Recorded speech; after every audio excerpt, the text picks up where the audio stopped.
ಮಂಡ್ಯ ಮರ್ಯಾದಾ ಹತ್ಯೆ ಪ್ರಕರಣ ಈಗ ನಿರ್ಣಾಯಕ ಘಟ್ಟ ತಲುಪಿದೆ. ಭಯಭೀತಗೊಂಡು ಕಳೆದೆರಡು ತಿಂಗಳಿಂದ ತಲೆಮರೆಸಿಕೊಂಡಿದ್ದ ದಲಿತ ಕುಟುಂಬ ರಕ್ಷಣೆ ಬಯಸಿ ಪೊಲೀಸರ ಮೊರೆ ಹೋಗಿದೆ. ಇದಕ್ಕಾಗಿ ಕುಟುಂಬದವರು ಎಸ್ಪಿ ಕಚೇರಿಗೆ ಆಗಮಿಸಿದ್ರು. ಈ ವೇಳೆ ಸುವರ್ಣಳನ್ನ ಹೆತ್ತವರೇ ಕೊಂದು ನೇಣಿಗೆ ಹಾಕಿದ ಭಯಾನಕ ದೃಶ್ಯವನ್ನ ಪೊಲೀಸರಿಗೆ ಎಳೆ ಎಳೆಯಾಗಿ ಬಿಚ್ಚಿಟ್ರು.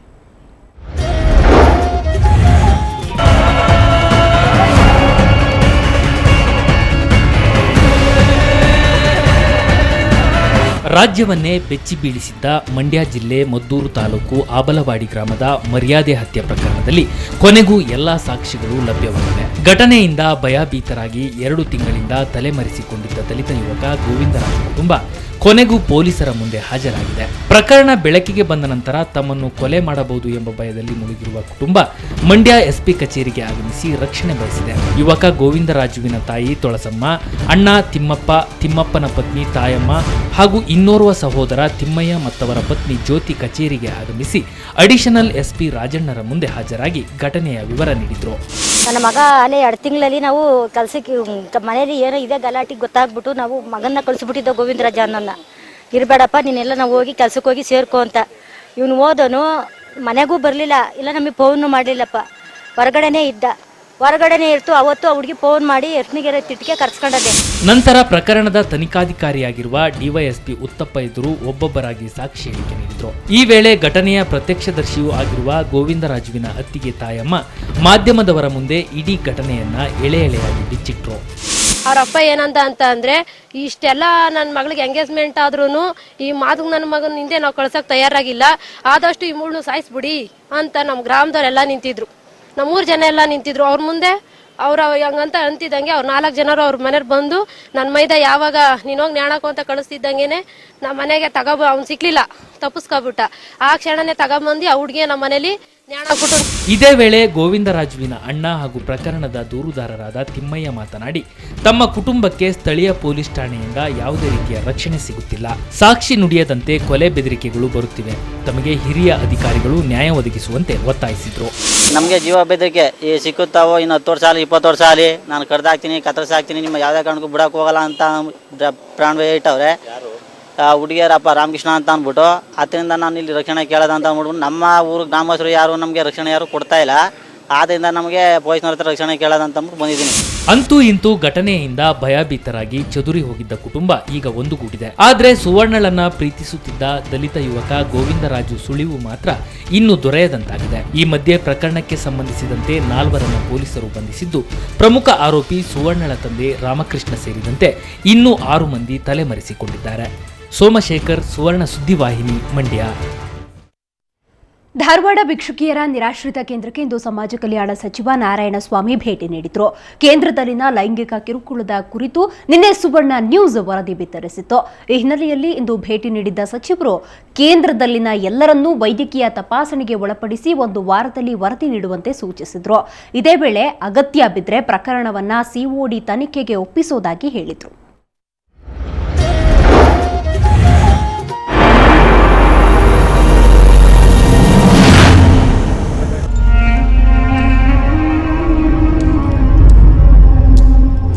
ಧಾರವಾಡದ ರಾಯಾಪುರ ಭಿಕ್ಷುಕರ ಪುನರ್ವಸತಿ ಕೇಂದ್ರದಲ್ಲಿ ಭಿಕ್ಷುಕಿಯರ ಮೇಲೆ ನಡೆದ ಲೈಂಗಿಕ ದೌರ್ಜನ್ಯ ಪ್ರಕರಣದ ಕುರಿತು ಸುವರ್ಣ ನ್ಯೂಸ್ ನಿನ್ನೆ ಅಷ್ಟೇ ವರದಿ ಬಿತ್ತರಿಸಿತ್ತು.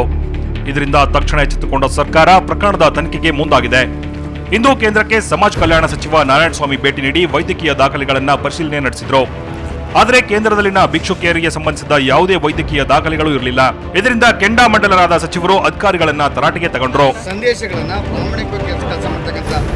ಅಧಿಕಾರಿಗೆ ಇರಬಹುದು, ರಾಜಕಾರಣಕ್ಕೆ ಇರಬಹುದು, ಸಂಪೂರ್ಣ ಪ್ರಕರಣದ ಕುರಿತು ಸಮಗ್ರ ತನಿಖೆ ನಡೆಸಿ ಎಲ್ಲಾ ಭಿಕ್ಷುಕಿಯರಿಗೆ ವೈದ್ಯಕೀಯ ಪರೀಕ್ಷೆ ನಡೆಸುವಂತೆ ಆದೇಶಿಸಿದ್ರು.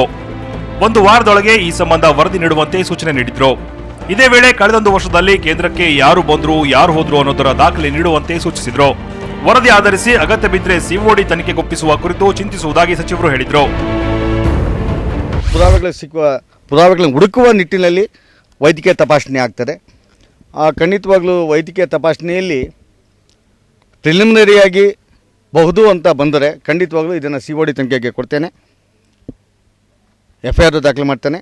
1 ವಾರದೊಳಗಡೆ ಈ ಎಲ್ಲ ಮಾಹಿತಿಯನ್ನು ನೀಡೋದಕ್ಕೆ ಜಿಲ್ಲಾಧಿಕಾರಿಗಳಿಗೆ ಆದೇಶವನ್ನು ನೀಡಿದ್ದೇನೆ.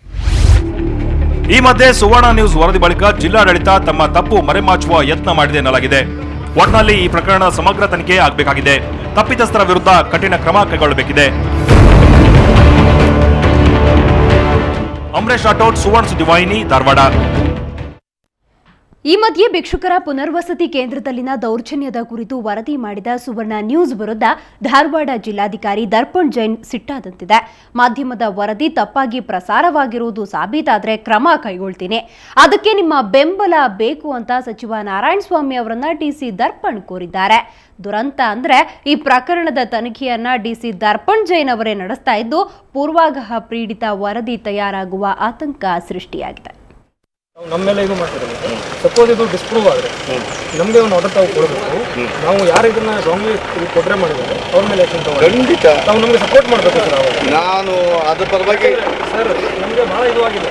ನನ್ನ ಬಗ್ಗೆ ಗೊತ್ತಲ್ವಾ? Correct sir. ಅದಕ್ಕೆ ತಮ್ಮ ಕಡೆಯಿಂದ ನಮಗೆ ಸಪೋರ್ಟ್ ಬೇಕು. ಆವಾಗ ಅವ್ರ ಮೇಲೆ ಏನು ಬೇಡ ಅಂತ ಆಗ್ಬಾರ್ದು.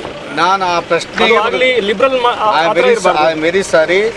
ಇಂಥ ಸಂದೇಶಗಳನ್ನ ಪ್ರಾಮಾಣಿಕವಾಗಿ ಕೆಲಸ ಮಾಡ್ತಕ್ಕಂಥ ಅಧಿಕಾರಿಗೆ ಯುಪಿಸಿಎಲ್ ವಿರುದ್ಧ ಆರಂಭಿಸಿದ ಉಪವಾಸವನ್ನು ಪೇಜಾವರ ಶ್ರೀಗಳು ಹಿಂಪಡೆದಿದ್ದಾರೆ. ಪೇಜಾವರರ ಜೊತೆ ಸಚಿವ ಆಚಾರ್ಯ ನಡೆಸಿದ ಸಂಧಾನ ಯಶಸ್ವಿಯಾಗಿದೆ. ಸಂಧಾನ ಸೂತ್ರಗಳು ಜಾರಿಯಾಗುವವರೆಗೂ ಘಟಕವನ್ನು ಸ್ಥಗಿತಗೊಳಿಸಬೇಕೆಂಬ ಸಂತ್ರಸ್ತರ ಕರೆಗೆ ಒಗ್ಗಟ್ಟು ನಾಳೆ ಸಂಜೆಯವರೆಗೆ ಸತ್ಯಾಗ್ರಹ ಮುಂದುವರಿಸುವುದಾಗಿ ಪೇಜಾವರರು ಘೋಷಿಸಿದ್ದಾರೆ.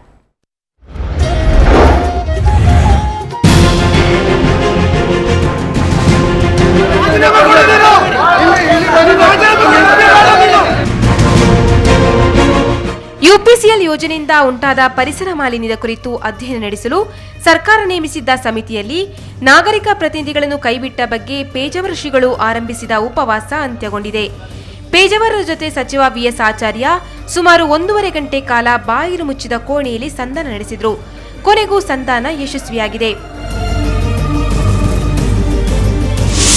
ಸರಿಯಾದ ಕ್ರಮ ಕೈಗೊಳ್ತೇವೆ ಎಂಬುದಾಗಿ ಮುಖ್ಯಮಂತ್ರಿಗಳು ನಮ್ಮಲ್ಲಿ ಭರವಸೆ ನೀಡಿದ್ದಾರೆ.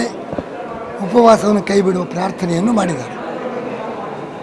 ತಜ್ಞನನ್ನು ಕೈಬಿಟ್ಟ ಬಗ್ಗೆ ನಮಗೆ ಅಷ್ಟು ಸಮಾಧಾನಕರವಾದ ಉತ್ತರ ಬಂದಿಲ್ಲ. ಈ ಮಧ್ಯೆ ಸಂಧಾನ ನಡೆದ ಬಳಿಕ ಸಚಿವ ಆಚಾರ್ಯರ ವಿರುದ್ಧ ಜನ ಘೋಷಣೆ ಕೂಗಿದ್ರು. ಪೇಜಾವರರು ಉಪವಾಸ ಕೈಬಿಟ್ರು, ಸಂತ್ರಸ್ತರು ಮಾತ್ರ ಆಕ್ರೋಶ ಮುಂದುವರೆಸಿದ್ರು.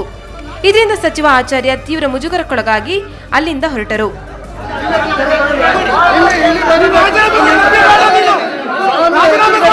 ಸ್ವಾಮೀಜಿಯವರ ಮಾತನ್ನು ಕೇಳದೆ, ಪರಿಸರ ಇಲಾಖೆಯವರನ್ನು ಕೇಳದೆ ಇವರು ಮುಖ್ಯಮಂತ್ರಿಯ ಮೇಲೆ ದಬಾವ್ ಹಾಕಿ ಇದು ಮಾಡಿದ್ದು ನಮಗೆ ಒಪ್ಪಿಗೆ ಇಲ್ಲ.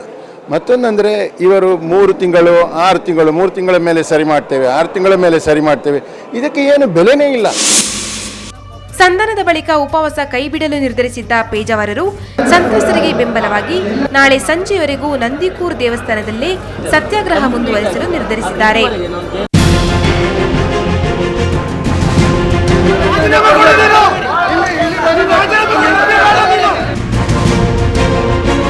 ಕ್ಯಾಮರಾಮನ್ ಹರೀಶ್ ಜೊತೆ ಶಶಿಧರ ಮಾಸಿಬೈಲ್, ಸುವರ್ಣ ಸುದ್ದಿವಾಹಿನಿ, ಉಡುಪಿ.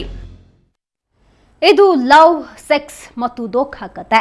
ತಬ್ಬಲಿ ಸಹೋದರಿಯರನ್ನ ಸಹೋದರರಿಬ್ಬರು ಪ್ರೀತಿಯ ಬಲೆಗೆ ಕೆಡವಿದ್ರು. ಕೊನೆಗೆ ಹಿರಿಯರನ್ನ ಎದುರಿಸಿ ಮದುವೆಯೂ ಆಗಿದ್ರು. ಆದರೆ ಇದೀಗ ಅವರಿಗೆ ಕಟ್ಟಿಕೊಂಡ ಹೆಂಡತಿಯರು ಬೇಡವಾಗಿದ್ದಾರೆ.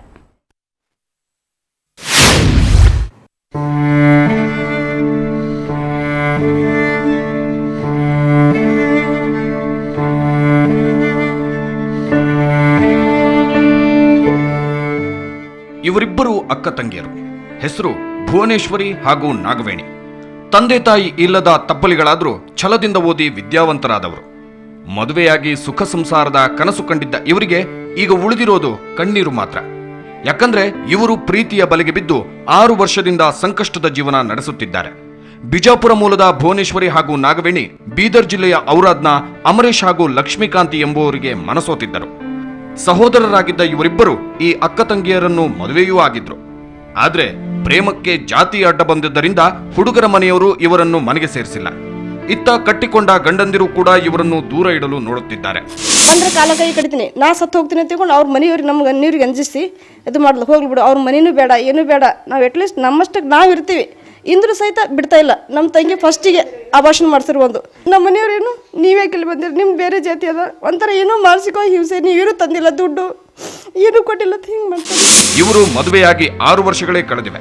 ಅಂದಿನಿಂದ ಪ್ರೀತಿಸಿ ಮದುವೆಯಾದ ಗಂಡಂದಿರೇ ಇವರಿಗೆ ಕಾಟ ಕೊಡಲು ಶುರು ಮಾಡಿದ್ದಾರೆ. ಮಕ್ಕಳು ಬೇಡ ಅಂತ ಅಬಾರ್ಷನ್ ಕೂಡ ಮಾಡಿಸಿದ್ದಾರೆ. ಅಷ್ಟೂ ಸಾಕಾಗದೆ ಈಗ ಬೇರೆ ಮದುವೆ ಮಾಡಿಕೊಳ್ಳಲು ಮುಂದಾಗಿದ್ದಾರಂತೆ.